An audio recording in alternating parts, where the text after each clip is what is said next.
High guys, welcome back to Foodies Fusion. আশা করছি সবাই খুব ভালো আছেন। আপনাদের রোজা নিশ্চয়ই খুব ভালো যাচ্ছে। এই দোয়া রেখেই আজকে রেসিপি শুরু করছি। আজকে বানাবো খুবই মজাদার একটা খাবার, যেটা হলো বুন্দিয়া। বুন্দিয়া বানানো খুবই ইজি, তবে কিছু টিপস অ্যান্ড ট্রিক্স ফলো করতে হয়।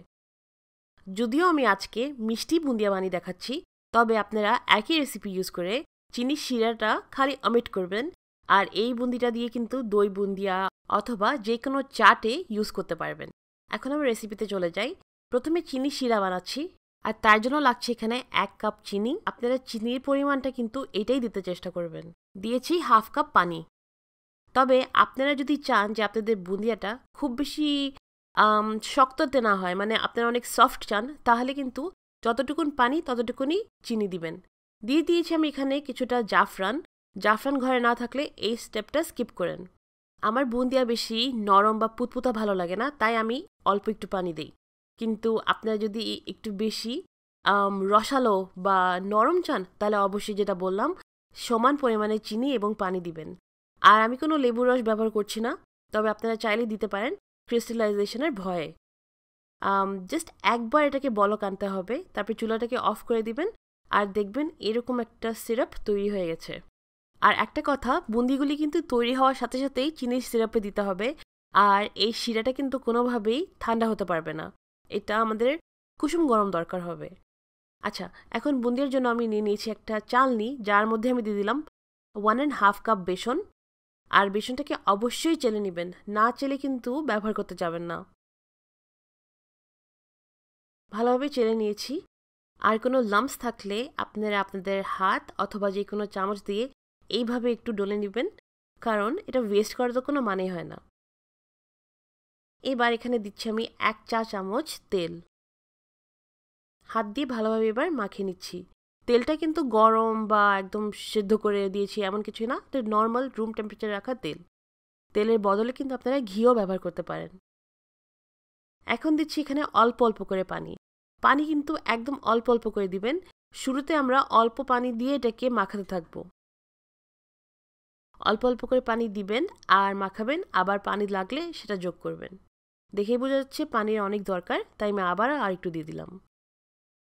আর আপনারা কিন্তু হাত না ব্যবহার করে স্প্যাচুলা অথবা হুইস্ক ইউজ করতে পারেন, কিন্তু হাত বেস্ট বুন্দি বানানোর জন্য। হাত দিয়ে এইভাবে মাখিয়ে মাখিয়ে আমরা বুন্দিটাকে রেডি করব। নিশ্চয়ই খেয়াল করে দেখছেন আমি কীভাবে এটাকে ঘুরিয়ে ঘুরিয়ে মাখাচ্ছি। এইভাবেই করতে যাবেন, তাহলে অনেকটা এয়ার বাবলস ক্রিয়েট হবে, যেটা আপনাদের বুন্দির জন্য পারফেক্ট। প্রায় 5 থেকে 6 মিনিট এইভাবে মাখাতে থাকবো। এখনও কিন্তু মিক্সটা অনেক ঘন আছে, কারণ আমরা বেশি পানি দিইনি, কিন্তু নিশ্চয়ই দেখছেন রঙটা অনেকটা বদলিয়ে গেছে। আরও পানি দেওয়ার আগে একটা পরীক্ষা করতে হবে। পানির মধ্যে একটুখানি দিলাম, দেখলেন এটা ফ্লোট করছে, তার মানে এই মিক্সটা অনেকটা এখন রেডি। এটার মধ্যে আমরা এখন আস্তে আস্তে করে আরও পানি দিব। আরও পানি দিব যতক্ষণ না এটা ফ্লোয়িং একটা কনসিস্টেন্সিতে আসে। খুব বেশি পাতলা অথবা খুব বেশি থিক হওয়া যাবে না। খুব বেশি পাতলা হলে আপনি যখন বুন্দিটাকে ফ্রাই করতে যাবেন, তখন সুন্দর সুন্দর বুন্দি না বের হয়ে লম্বা লম্বা সাপ বের হতে পারে। তাই অবশ্যই পানি কতটুকুন দিবেন সেটা খেয়াল রাখতে হবে। আবারও অল্প অল্প করে পানি দিচ্ছি, আর এরকম একটা ফ্লোয়িং কনসিস্টেন্সি যতক্ষণ না আসে ততক্ষণ এটার মধ্যে আমরা পানি দিব। নিশ্চয়ই খেয়াল করছেন, যখন উপর দিয়ে এভাবে ঢালছি তখন একবারে কিন্তু মিশ্রণটা মিশে যাচ্ছে না। এটা একদম পারফেক্ট কনসিস্টেন্সি। আপনারা চাইলে এই পর্যায়ে আরও 1-2 ফোঁটা পানি দিতে পারেন, তবে না দিলেও কোনো সমস্যা নেই। আমি আজকে চেষ্টা করছি 2 কালারের বুন্দি বানাতে, জাস্ট দেখার সৌন্দর্যের জন্য। তবে এই স্টেপটা স্কিপ করতে পারেন, কারণ অবশ্যই আমরা সবাই জানি আর্টিফিশিয়াল ফুড কালার স্বাস্থ্যের জন্য তেমন একটা ভালো না। তবুও জাস্ট দেখার সৌন্দর্যের জন্য আমি একটু দিয়ে দিচ্ছি। অল্প একটু নিয়েছি, আর সেটার মধ্যে আমি রেড ফুড কালার দিয়ে দিলাম। রেড ফুড কালারটা দিয়ে মিশিয়ে নিচ্ছি। আপনারা চাইলে রেডের জায়গায় অরেঞ্জ ফুড কালার ইউজ করতে পারেন। হয়ে গেল। এবার একটা কড়াইয়ের মধ্যে আমি তেল ভালোভাবে গরম করে নিয়েছি। তার মধ্যে আমি এরকম একটা চামচ ইউজ করছি। আমার কাছে স্পেশাল বুন্দি মেকার তো নাই, তাই এই ধরনের ছিদ্রওয়ালা চামচ ইউজ করতে পারবেন।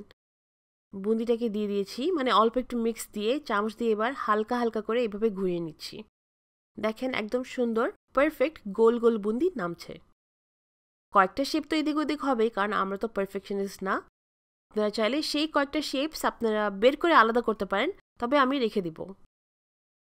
আর যেহেতু তেলটা ভালোই গরম আছে, তাই এটা কিন্তু হতে বেশিক্ষণ লাগে না।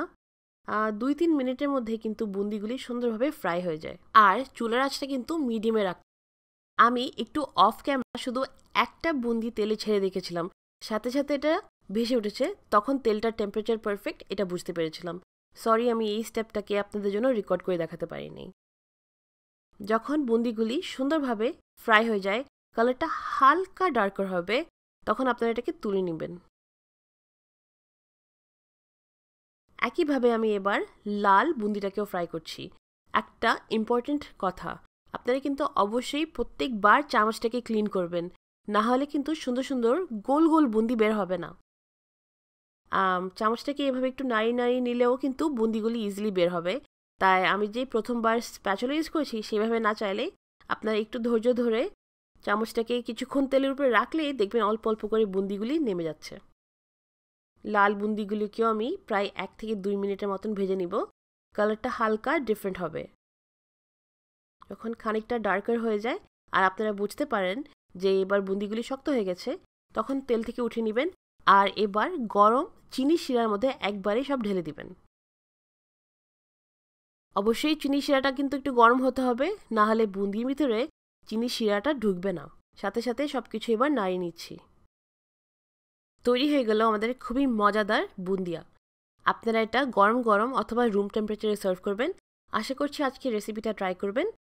কোনো প্রশ্ন থাকলে অবশ্যই আমাকে কমেন্টসে জানাবেন। আজকের জন্য এতটুকুই। সবাই খুব ভালো থাকবেন। Thank you so much for watching. আর হ্যাঁ, প্লিজ আমার চ্যানেলটাকে সাবস্ক্রাইব করবেন।